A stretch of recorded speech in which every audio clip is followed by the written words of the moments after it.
మిర్చి రైతులు పెట్టే పెట్టుబడిలో రూపాయి కూడా వృధా కాకుండా ఎరువులు ఎలా వాడాలో ఈ వీడియోలో తెలుసుకుందాం. నమస్తే రైతు సోదరులారా. మిర్చి సాగులో ఎరువులు వేయటం ఒక ఎత్తు అయితే, ఏ ఎరువుని ఏ సమయంలో వాడాలో తెలుసుకోవడం కూడా మరొక ఎత్తు. ఈరోజు వీడియోలో డిఏపి, యూరియా 10-26, 14-35, 20-20, ఎంఓపి వంటి ఎరువులను మిర్చిలో ఎప్పుడు వేస్తే రికార్డ్ స్థాయిలో మంచి దిగుబడి వస్తుందో సింపుల్గా ఈ వీడియోలో తెలుసుకుందాం. వీడియోని చివరి వరకు చూడండి. డిఏపి అనేది ప్రాథమికంగా భాస్వరం మరియు నత్రజనిని అందించే ఎరువు. దీనిని మిరప మొక్క నాటబోయే ముందుగా ఆఖరి దుక్కిలో చల్లుకుంటే చాలా మంచిది. దాని వలన భాస్వరం త్వరగా కరగదు కాబట్టి మొక్క యొక్క వేరు వ్యవస్థ చాలా వేగంగా అభివృద్ధి చెందడానికి మరియు మొక్క దృఢంగా దట్టంగా పెరగడానికి ఇది చాలా దోహదపడుతుంది. దీన్ని వచ్చేసరికి ఎకరానికి 50 కేజీల టిక్కీ కనుక ఒకటి వేసుకుంటే చాలా వరకు సరిపోతుంది. ఆ తరువాతది యూరియా. యూరియాలో నత్రజని శాతం 46% ఉంటుంది. ఇది ఎక్కువగా మట్టిలో నిలిచి ఉండలేదు. ఎందుకంటే ఎక్కువగా మట్టిలో కలిసిపోవటం, కరిగిపోవటం కానీ లేదంటేనేమో నీటితో పాటు కొట్టుకొని పోవటం కానీ జరుగుతూ ఉంటుంది. దీనిని ఒకేసారి వేసుకోవటం వల్ల మనకి పెద్ద ఉపయోగాలు ఉండవు. దీన్ని కనీసం 4-5 విడతలుగా వేరే ఇతర మందులో కలుపుకొని చల్లుకోవాలి. దీన్ని ఎక్కువగా మొక్క వేసిన తర్వాత కొత్త ఆకులు వచ్చే సమయంలో వేసుకోవాలి. దాంతో పాటుగా పూత కాత వచ్చేటప్పుడు, తర్వాత కాయలు కోసే టయాలు ఉంటాయి కదా, కోత కోసిన మరుక్షణం కూడా దీన్ని చల్లుకోవచ్చు. మొత్తం ఏదన్నా కానీ 4-5 విడతలు దీన్ని చల్లుకోవాలి. దీని మోతాదు వచ్చేసరికి ఒక ట్రిప్కి వచ్చేసరికి 20-15 కేజీల దాకా చల్లుకోవచ్చు. అంతకు మించి మాత్రం ఎక్కువ వాడుకుంటూ ఉండటమే మంచిది మన భూమికి. ఇక ఆ తర్వాతది 10-26-26.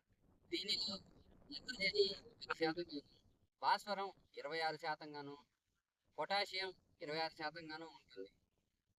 ఇది పూత, పిండ మరియు కాయ వచ్చే దశలో చల్లుకునే మందు. దాంతో పాటుగా కోతకి మధ్యలో కూడా చల్లుకునే మందు.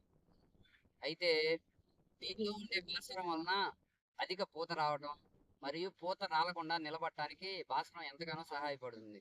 ఆ తర్వాత పొటాషియం వలన కాయ లావుగాను, దానికి తోడు కాయ రంగు, గింజ పురుగు కూడా ఎక్కువగా వస్తుంది.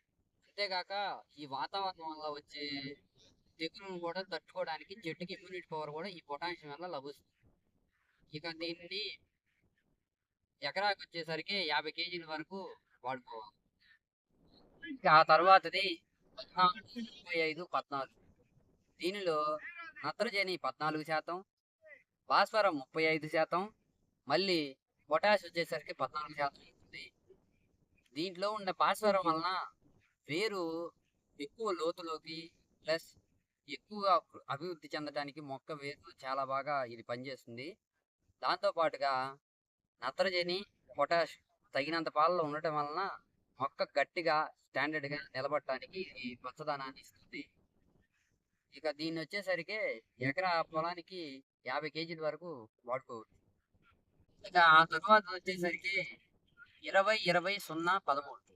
ఇందులో వచ్చేసరికి నత్రజని 20% గాను, భాస్వరం 20% గాను, గంధకం అంటే సల్ఫర్ 13% గాను ఉంటుంది. ఇది మొక్క తన కొత్త కొమ్మల్ని ఏర్పరచుకునే సమయంలో గట్టిగా అందిస్తే దీనివల్ల చాలా చాలా మనల్ని పెంచుకునే అవకాశం ఉంటుంది. ఇది అతి తక్కువ ధరలో ఉపయోగపడే మంచి ఎరువుగా కూడా చెప్పుకోవచ్చు. దీనిలో ఉండే గంధకం వలన ఆకు పచ్చదనంతో పాటు తెగుళ్ళని తట్టుకునే రోగ నిరోధక శక్తి కూడా ఉంది. దీన్ని వచ్చేసరికి ఒక ఎకరాకు 50 కేజీల వరకు వాడుకోవచ్చని నిపుణులు చెప్తున్నారు. ఆ తర్వాతది ఎంఓపి.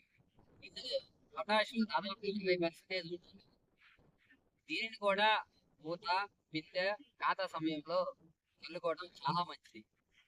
ఇది ఎక్కువగా మట్టిలో నిలిచి ఉండలేదు. ఎందుకంటే నీటితో కొట్టుకుపోవడం కానీ లేదంటే కరిగిపోవడం వలన ఇది ఎక్కువగా మట్టిలో నిలిచి ఉండలేదు. కాబట్టి దీన్ని ఒక విడతలోనే చల్లకూడదు. కనీసం 3-4 విడతలుగా చల్లుకోవాలి. దీన్ని వచ్చేసరికి కాయ లావుకి గాని, రంగు గాని, కాయ బరువుకి గాని చాలా బాగా ఉపయోగపడుతుంది.